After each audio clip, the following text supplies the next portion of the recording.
Right, in this video we are going to look at deformation of solids and Hooke's law. Right, in the next video we'll look at stress, strain and Young modulus, and in the last video we'll talk about energy considerations in Young modulus. Right, so consider a spring as shown here. The spring is clamped to the top, so which means there is a force that is going up, and suppose a weight is added on it, which means there will be a downward force due to the weights. So two opposite forces are required to produce a tension, so the spring suffers a tension. Now the original length of the spring, we are going to call it L naught, and then the new length after the extension we're going to call it L.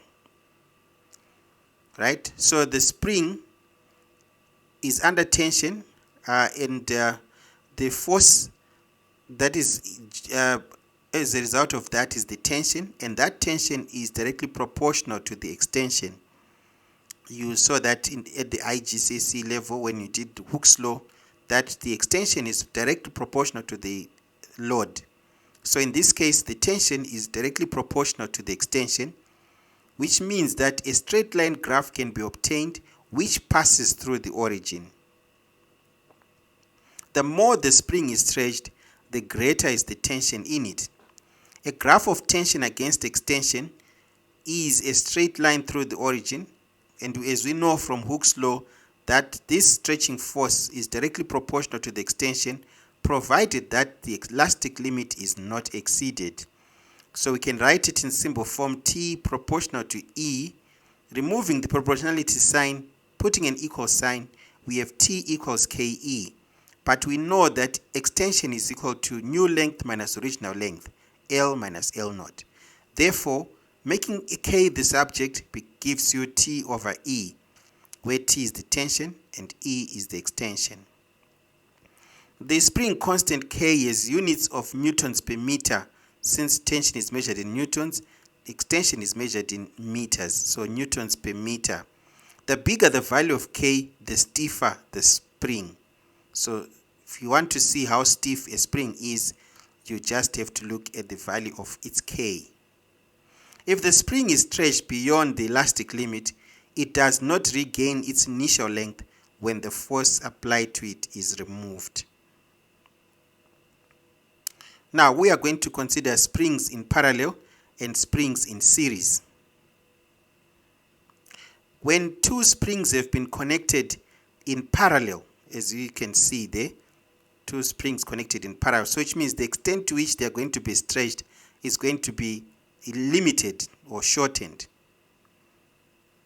So what this means is, if these springs are identical, if P and Q are identical springs, then it means if each one of them has an extension of E, joining them together will halve the extension.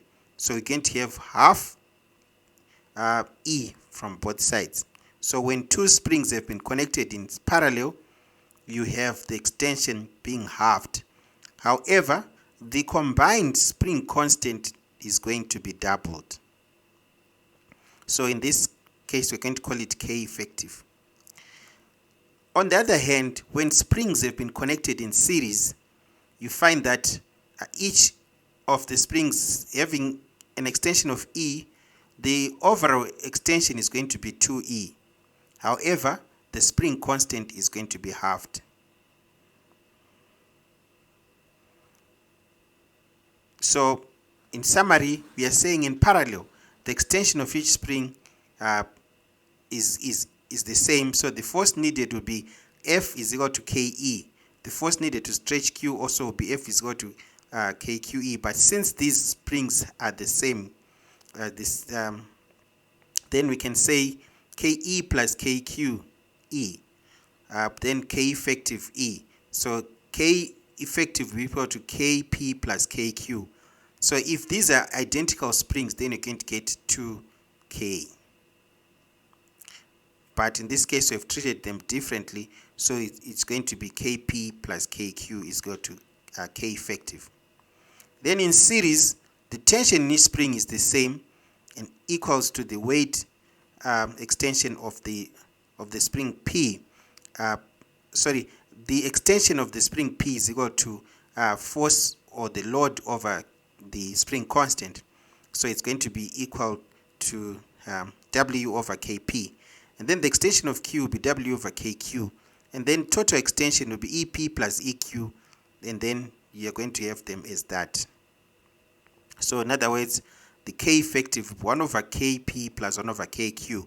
Like I said earlier, if the two springs have the same extension, then it means that the K effective is going to be 1 over K plus 1 over K, which is going to be solved to give you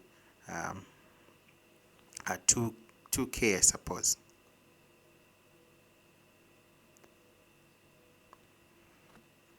Right, so these are in series, so 2E, so it's going to be half, so it's going to be half K, sorry about that, K over 2.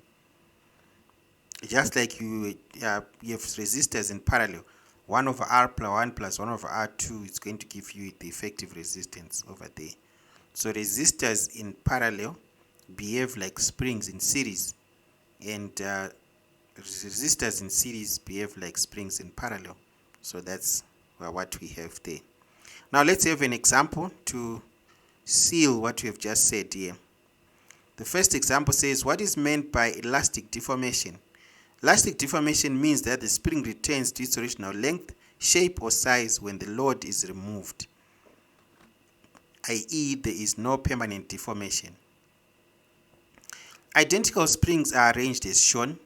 The elastic limit is not exceeded if the first spring is stretched 40 millimeters with 1 Newton load. What is its spring constant? Now, spring constant we know is equal to F over E, right? So the force is 1 Newton, and the extension we convert that to meters, which is 40 times 10 to the power of minus 3. So that should give you 25 newtons per meter. Then part C says, state the total extension and the spring constant in each of the other cases.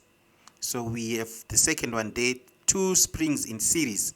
Remember we said 2 springs in series produce an extension of 2E in this case because the springs are identical. So 2E there, right? So that's C there. So you're going to get 2E there. That is it. Now to find K is going to be F over the 2E. And then that's going to give you half K. Now we calculated our K in part B. So it will be half of 25, which is 12.5 newtons per meter. The extension is going to be twice, but the K is going to be halved. So extension we are given is 40 millimeters for the first one. So the second one we have twice that, which is 80 millimeters. Moving on to the third one, these are 2 springs in parallel. Remember I said 2 springs in parallel, we have an effective extension of half E.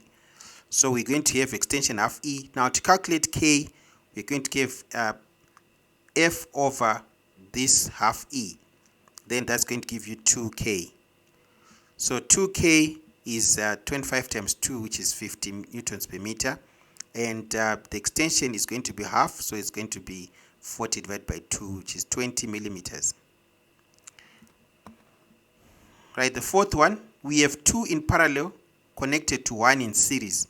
So we first of all solve the 2 that are in parallel and then solve them together with the one that is in series. So the 2 in parallel will give you an extension of half E. Half E plus E gives you 1.5 E. So that's 1.5 E or 3 over 2E. Finding K will be F over that 1.5 E, which is 2/3 of K. So if you say 2/3 of 25, you get 16.7 newtons per meter.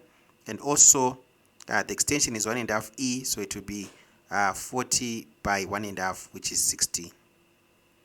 Then the last one, you have 2 in series connected to in parallel with 2 in series again. So if you solve this one, you get 2E. Solve this one, you get 2E. And then in parallel, you're going to get 2E times 2e over 2e plus, so I said what? I said 2e times 2e, right? That's 4e squared divided by 2e plus 2e, which is equal to 4e again. So you're going to get effectively 1e. So the answer here will be just e. Right, so the extension will be e, so which means our k is going to be f over all that, which is going to give you k again. So it's going to come back to 40 and the 25 newtons per meter. I hope that makes sense. I'm going to end the video here and then continue with the next video on stress, strain, and Young modulus. Signing out.